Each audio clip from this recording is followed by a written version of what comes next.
Hey, what is going on, everybody? Boilon here, back for another video on Marvel Strike Force. And today, on Thursday, we do have a combination video here today. Now, I did say that we were going to be discussing a Should You Core Havoc, which we will be doing today.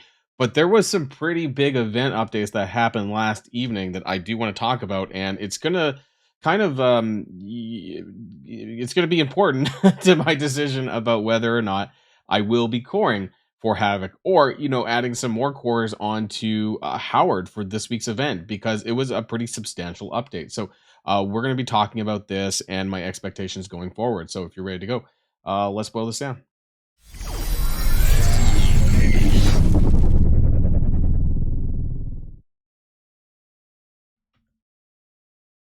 There we go. Sorry, couldn't find my buttons.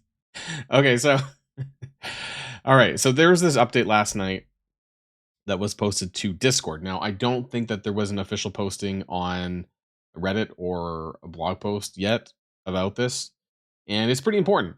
So, commanders, we've got some exciting Gear Tier 20 updates on the way. A Hero's Journey. Basically, they're expanding the leaderboard to the top 10,000 players, and getting it's quite substantial of an increase, right? Like, I talked about why this was trash, like the leaderboard was garbage at 2020 for 1 to 3%, and 1717 for 3 to 4 to 10% or whatever it was, and comparably to G19 mini leaderboards, which are 50-50, right? Like for 1 to 3%. It was like a significant departure, and hugely different, and why I really didn't like this.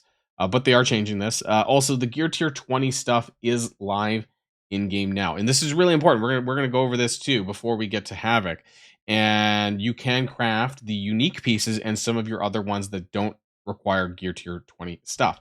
So, Hero's Journey. You can go inside of here, and it's the leaderboards just skyrocketed up. I'm currently sitting at around 838.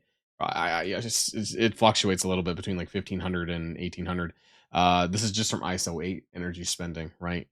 So there might be an argument to core more for the ISO 8, but right, I do want to remind people that there are lots of points for 4 to 5 star specifically, which might be in reach for some of us, right?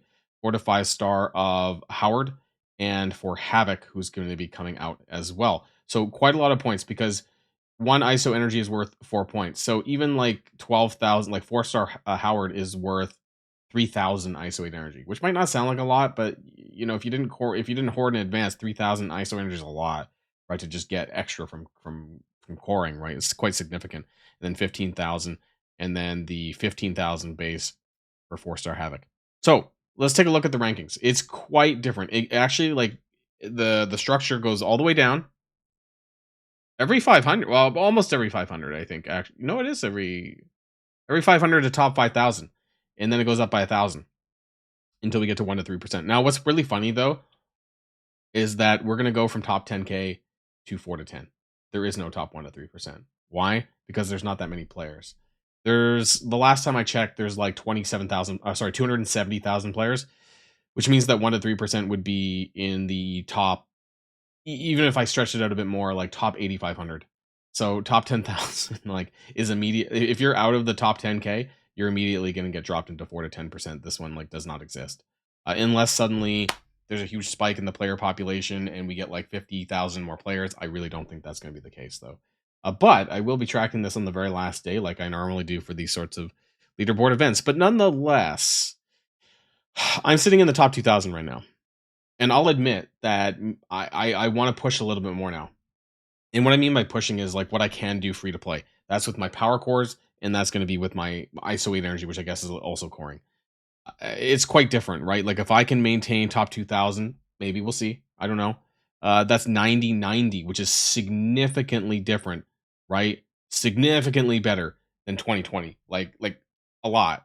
Now the gear pieces, the gear equipment pieces do require 25-25, so that's important. But if I can get 90, that's almost a full character geared up to gear 20. That is very substantial, and actually a lot more than what it was in the gear 19 period at 50-50. So that being said, the minis were available for purchase in the supply store, and I do not have confirmation about whether or not that's still going to be the case for Gear 20. I heard that it might not be. until the conclusion of the Xcoin store, something like that. That's what I've heard. I don't know what's actually going on with that, so we'll have to wait and see. Now, as far as the actual gear, you can see it in the game right now. It's equipable, in fact. And I want to share this with you because it's very, very important that you guys understand this part. When it comes to equipping characters, watch out because you're going to get a significant difference, significantly more difference on a character like Odin, who you can see this is like pre all the stats. So you're gonna get way more than this. Like I'm gonna craft this because I wanted to show this on video. 900,000 health, 58,000 damage. You're gonna get way more after crafting. But before we do, you do not want to do it for say someone like Groot or Rocket or whatever because they're reworked and the stats they get are garbage. And this is an absolute trap. Here's why. Because this happened all the way back when it comes to the Bifrost team, like 2 years ago now. So there was this change in the equipment in the unique stats, in the unique piece specifically, that old rework characters only get the stat increases when they do a full gear tier upgrade. That's why you see that their unique items is trash, but the stats still scale after you do the gear tier upgrade. So that means Groot is not going to see the full totality of the stats until he goes to gear tier 20. Same with Rocket, same with any of the old characters that are basically pre Bifrost. So anyone that's 2 years ago or older will only see the stat upgrades when they do the full gear tier upgrade. Whereas anyone post Bifrost will see it from the equipment piece, like Super Scroll. It's not as much. It's nowhere near as much as Odin, but it's still a lot better than what you're seeing on these rework characters, right? 300,000, for example. Mephisto, right, is about a year old now. 400,000. So it's not as high, but it's still way more than those rework characters, right? So that's really important to know that don't put the unique pieces on unless they're a newer character because they're the only ones who are going to get that stats. So don't put it on, I don't know who else is on there. Like don't put it on Storm, any of these older character, Doctor Strange, right? It's garbage because if you look at it, the stats are garbage. So don't fall into this trap on the uniques. Now, I want to show you though, because I'm just going to do Odin on screen here before we move on. So this, just make sure that you have the gear right. It's not that much more than gear 19 actually, but just make sure you're not blowing this. It's going to cost you 200, I believe. That would have cost 100 under gear 19, and it's 25 uniques instead of 18, right? So that means a fresh new character like Havoc, right? If you're going to take them to gear tier 20, hypothetically, would take 43 red minis in total. So it might not be a problem going from 19 to 20, but it will be a problem going from like 0 to 20 where you need 43 of them for a brand new character. That's where it might become a problem for characters like Vigilante and whatnot. So we are going to go ahead and craft this, and I want you to take a look. 900,000 is going to convert into 2.88 million health. I wasn't looking at the damage, but that was about a 3 times, over 3x on the health. 2.88 million for just the unique piece. It is absolutely insane. So again, if you're going to do this, make sure you're doing it for the characters that you're using every single day and that are also newer characters. I would actually do it for my arena team. So I'm probably going to do the same for Thanos Endgame because I'm pretty confident that I'm going to take him anyways for Xavier, right? So 600,000 health, 2.3 million. That was over 3. That was like almost 3.75x on the health. Really substantial. So I would I mean, I think you can still use Mephisto in Dark Dimension 9 anyway, or in Xavier, just force of habit. So I probably still would do this anyways, but his is going to be a little bit, that's pretty good. 2 million health. So Odin, Mephisto, Thanos. I don't know if there's anyone else I really need to bother with it right now, but make sure that you're careful about who you like. Don't do it on Cap Sam, for example, right? Because you're going to get garbage. Okay. Old Man Logan, you'll get a little bit, right? It's not as much, but you'll get some. So if you're taking him into Xavier's global hero, right, you'll probably end up doing this anyways. But just keep an eye on the characters that you are actually upgrading. So that's that. The other thing that I want to do is we're going to start with this. So I know it's supposed to be should you core Havoc, and that's going to be the second part of the video. We're going to go back and we're going to core. I'm going to core Howard to 5-star because I'm so confident. Things have changed, right? The circumstances have changed. I'm going to finish coring Howard to 5-star because I want those points on the events when they go live on Friday with Crucible. So we're gonna do some initial coring here, and if I get super lucky, maybe I won't have to pull as much for Havoc, or maybe I won't need to at all because I want the points more than anything actually. So I've had 280s 280s for Howard. So I really don't. I'm gonna get screwed probably here. But I need 26. I need 56 more shards. So how many chords is it gonna? Am I gonna get lucky at all? I don't know. I need to keep track. I'm really bad at keeping track as I pull them. Come on. Go to blue. Got a 10. 6. Can we get more than a 6? 8. Oh no, greens. 6 greens are the worst, by the way. Come on. Usually when the game lags, that's like telling me that usually it's a good thing when the game lags. This wasn't so hot. I need one more. Usually when it's the last one, that's when I get really good luck. Nope. So I'm down to about 21,000 cores. That is a 5-star Howard. We'll upgrade him in a bit. So why did I do that? I did that honestly just for the leaderboard, because that's a significant change. Now I do want to talk though about Havoc. All right, and I don't know where I'm going to throw this into the video, but I did miss this out, and I want to bring it up in today's video because it's something really quickly. But apparently, they pushed the stat reworks to Taskmaster. Now, this is my gear tier 17 Taskmaster with 3 diamonds, who's at 443k. So that's not impressive, right? Like, but it is more than it was before. But this is what I call him Philosopher 2.0. The guy in my Discord server. And that's what his nickname is. And this is his Taskmaster, 906,000. And I can show you that with the character stats, it's not super impressive still, but it is higher, and that's how you know that that's been changed. Is that his health total with maxed out stats? He's ranked 54 in health, which is significantly higher than it was before. He's actually on par with Super Scroll with hit points. However, this isn't that impressive with the new era stats, and I'm wondering if this is a mistake, whether or not this is actually meant to happen. Probably not, right? Because I don't think that Thunderbolts is supposed to happen anytime soon, so I think this was a mistake on Scopely's part. And if we check out his damage, if we kind of scroll through damage, he is he's pretty low down there, actually, in fact. Or did I fuck up with it? There, 270 in damage. No way. That can't be right. Really? Oh, I went the other way around. Oops. Yeah, that's why. My bad. 47 in damage. It's okay, but it's like on par with Moon Knight, and I would expect things to be better now, in my opinion. Anyways, maybe not because he spams assists and stuff like that. So maybe that's supposed to happen. Is this the Taskmaster stats that we're getting for May for Thunderbolts? Who knows? All I know is Scopely effed up because clearly it's not supposed to happen right now. There you go. You get some leverage out of Taskmaster, or some extra usage out of him if you're using him in Alliance War with Underworld still at all. Have fun. All right, so let's talk about Havoc, right? There's 2 contexts here. There's one, points for the events if you happen to get core him to 4+ star, right? And I do want to say that it's very likely the Starjammers are going to have points in other events as well.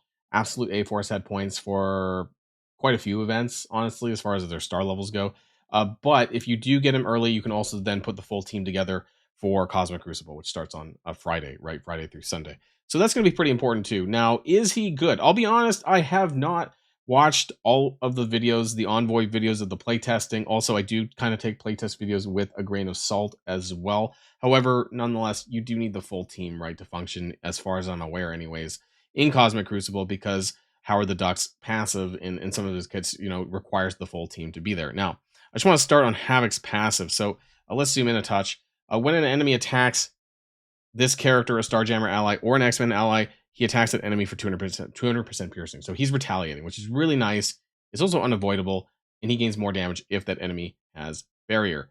Now, if that enemy has 2 barrier, and if this character has 2 or more allies, apply disrupted on the enemy turn. So this is pretty much, if they have barrier, they're pretty much getting that. They can't gain immunity if they have barrier, and it lowers their damage reduction. That's like really huge. And the speed, right? This is pretty important too, because as long as they have barrier, you're getting a shit ton of speed. This can be in both defense and offense. And I remember that he has also some counterattack function here, like for Crucible defense. So I suppose it's a team that you can use on defense, maybe, but I would not do that for this event because I believe you need to use them on offense for this event. So keep that in mind if you do pull for him. His ultimate on a cooldown of 5 available on turn 1 is a pretty big piercing attack. I wish it would apply defense down and then do the damage. That'd be nice. If he gets the kill, he applies Safeguard to the team for 2 turns and prolongs defense down on enemies. It also ignores defense up. So this is kind of like an Ultron. For those old enough to remember Ultron, he's like an Ultron alter. Does a lot of extra damage if they have barrier. And then his special does primary and adjacent target damage, stun. And what I do like is outside of Crucible, he can stun for 2 turns, which is huge, by the way. 2-turn stun is huge. A lot of characters don't have a 2-turn stun. And then trauma, but then it also adds +1 trauma. So does that mean the primary target gets 2 turns of trauma too? It would seem that way. And he'll block for 2 turns as well, right? So trauma to adjacent targets as well. So that is really good because if we take Havoc into say Xavier Saga, right? You know, if you use him as part of the cosmic hero section, having trauma is really nice because when I'm thinking of some of the other characters that you're going to want to bring for this, they recommended Starjammers, Odin, and Kahori. Kahori can apply trauma on her alt, I'm pretty sure, you know, but having an extra character that can both stun and do some control mechanics, that's pretty good too.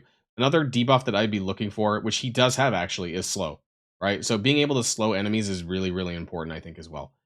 So he's a good character that even looking ahead to the Xavier Saga is someone that I'm probably going to want to consider. I'd have to take a look at Howard and see how it's different.